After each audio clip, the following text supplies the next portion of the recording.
Won't you tell me why there is sadness in your eyes? I don't wanna say goodbye to you. Bagaimana kunci cuci tangan yang baik dan benar itu bagaimana? Nah, sekarang kita lanjut. Yang terakhir yaitu ditulis, didiskusikan kira-kira apa saja yang menjadi kesulitan Bapak atau Ibu sekalian dalam mencuci tangan. Ya, yang pertama jadi ada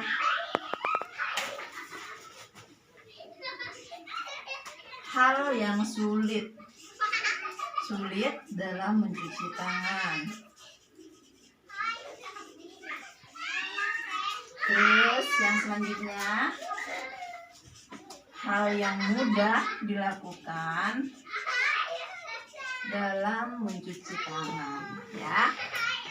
Nah, kira-kira apa saja sih yang bisa membuat ibu-ibu sulit untuk mencuci tangan dengan air mengalir?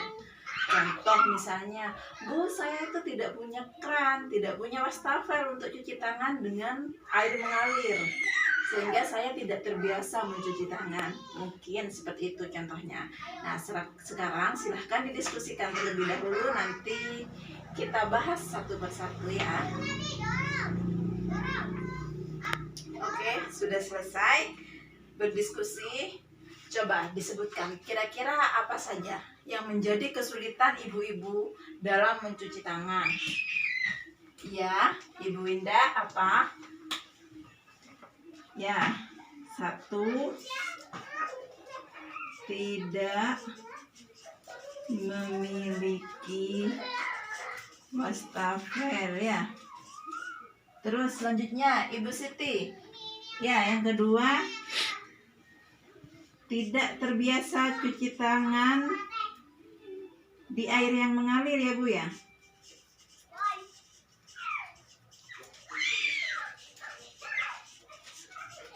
Tangan pada air mengalir. Terus satu lagi,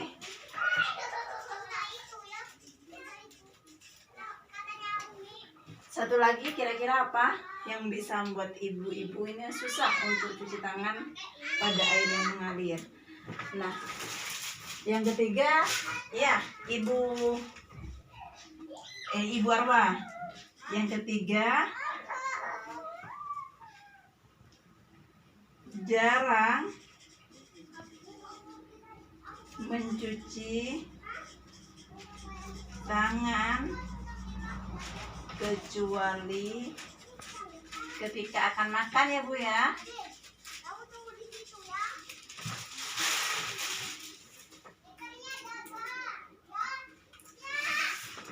Makan. Oke, selanjutnya hal-hal yang memudahkan ibu-ibu sekalian dalam mencuci tangan. Yang pertama apa Bu? Oh, mencuci tangan karena terbiasa ketika akan berwudu. Terbiasa sebelum berwudu ya.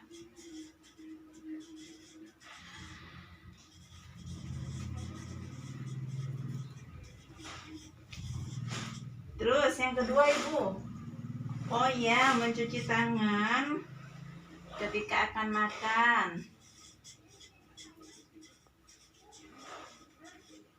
Satu lagi.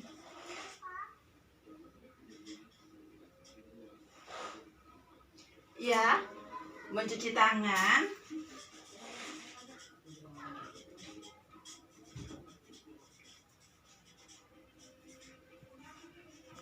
dengan memakai gayung ya, tidak memakai wastafel.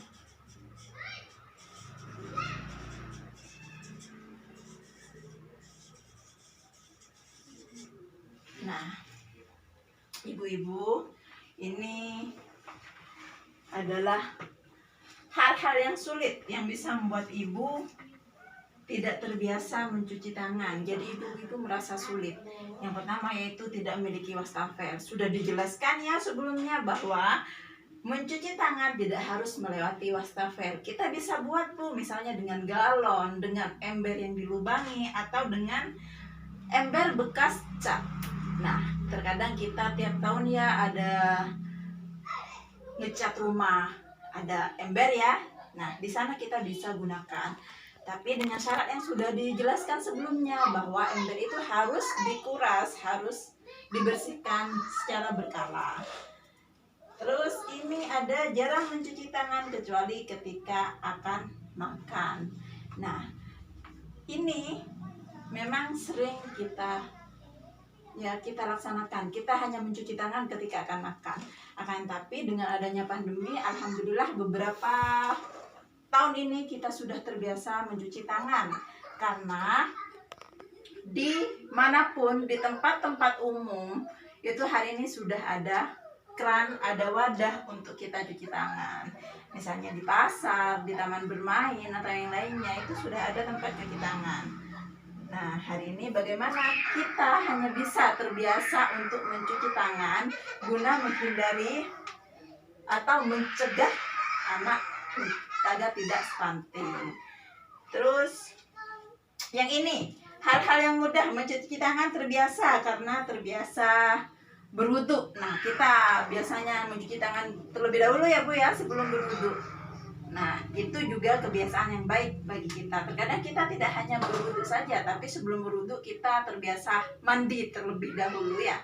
Karena dengan itu kita bersihkan diri, tidak hanya tangan kita, tetapi tubuh kita pun dibersihkan sebelum kita sholat. Terus ketika akan makan, ini sudah kebiasaan kita ya, mencuci tangan dengan memakai gayung. Ini juga merupakan solusi bagi kita yang tidak punya ember. Kita bisa memakai gayung dengan mengalirkan air dari gayung yang ada. Jadi itulah bagaimana kita bisa mengubah hal yang sulit menjadi mudah untuk mencuci tangan. Apakah Bapak atau Ibu sekalian ini pernah membuat wastafel yang itu dari bahan-bahan bekas, dari ember misalnya? Nah, jika ada, boleh diceritakan lah ya Bu ya sama yang lain, biar sama-sama tahu pengalamannya bagaimana cara mencuci tangan, cara membuat wadah cuci tangan yang mengalir, agar kita sama-sama bisa menghindari anak-anak kita terhindar dari stunting. Terus yang selanjutnya Bapak Ibu sekalian, di sini cuci tangan itu tidak harus menggunakan alat yang mahal, tidak harus pada wastafel. Cuci tangan itu bisa dengan menggunakan ember-ember yang bekas, tapi embernya dibersihkan dulu ya Bu ya. Nanti ember sisa-sisa dari barang rongsok langsung kita pakai, itu dibersihkan dulu agar terhindar dari kuman-kuman ya. Kita misalnya punya galon tidak dipakai, itu bisa kita jadikan wadah untuk cuci tangan. Jadi tidak harus menggunakan wastafel seperti di hotel mewah atau mungkin ada di rumah-rumah orang kaya, itu biasanya mereka punya wastafel, tapi kita bisa membuat wastafel sendiri ya Bu ya. Terus yang kedua yaitu ingat, galon, ember, tempat cuci tangannya itu harus dibersihkan secara berkala, karena jika tidak dibersihkan itu bisa menyebabkan sarang nyamuk. Nanti jentik-jentik nyamuk bisa bersarang di dalamnya jika kita tidak sering membersihkan secara berkala. Terus yang selanjutnya, cuci tangan hanya memerlukan air yang mengalir dan sabun. Sabun itu tidak harus sabun yang mewah ya Bu ya. Sabun yang digunakan tidak harus sabun yang antiseptik, tidak harus memakai merek Dettol misalnya. Jadi kita memakai dengan sabun cuci piring itu tidak apa-apa. Yang penting kita benar dalam melaksanakan rentetan cuci tangan dengan baik. Jadi kita harus memakai sabun ya. Terus selanjutnya, sampaikan Bu kepada orang-orang terdekat di rumah bahwa cuci tangan itu penting. Sebelum misalnya kita menggendong bayi, menggendong anak, alangkah baiknya kita terlebih dahulu cuci tangan. Terus kabarkan pada orang-orang di rumah, tetangga terdekat, atau mungkin pada orang-orang di sekitar kita, lingkungan kita di sekolah, atau mungkin di lingkungan kerja kita. Terus di sini juga Ibu-ibu, kira-kira rencana apa yang bisa ibu-ibu ini laksanakan di rumah terkait bantuan sosial yang ada, bantuan PKH yang ada untuk menangani pencegahan stunting? Iya ibu, kenapa? BPNT diambil beras sama telur sama daging ya? Iya, itu sudah benar. Jadi pemanfaatan bansos dalam pencegahan anak stunting itu harus benar. Misalnya dalam bantuan BPNT-nya, ibu-ibu memang harus membeli makanan yang bergizi. Yang kedua, misalnya PKH-nya sudah keluar, sudah cair, ibu-ibu bisa membeli makanan bergizi pula Bu. Misalnya punya balita, silahkan diberikan susu, atau mungkin empasinya silahkan ditambah dengan yang bergizi, yang biasanya bubur saja sama kuah tim. Mungkin dengan adanya bansos silahkan Bu beli makanan yang bergizi, misalnya ayam, daging, sayur, ya semuanya itu bisa dibeli ketika bansos cair. Misalnya ibu bansos tidak cair, Bu bisa ambil pada apa? Tanaman yang ada di sekitar kita, tanaman sayur yang ada di lingkungan kita. Di lingkungan kita kebetulan Indonesia kan memang ada di wilayah yang sangat subur. Di lingkungan kita itu banyak sekali sayuran yang bisa kita konsumsi, tidak harus membeli. Terus ini ibu-ibu jangan lupa diisi ya tabel janji dirinya. Tabel janji dirinya bagaimana cara cuci tangan memakai sabun di rumah. Selanjutnya nanti tabel janji dirinya dikumpulkan pada saya ya Bu ya, pertemuan yang akan datang bulan depan ya. Iya, tabel janji dirinya diisi terlebih dahulu. Nanti kalau sudah diisi silahkan dikumpulkan kepada saya ya bulan depan ya. Silahkan laksanakan beli barang-barang dari bansos itu pada hal-hal yang bermanfaat, pada hal-hal pemenuhan gizi anak agar terhindar dari stunting.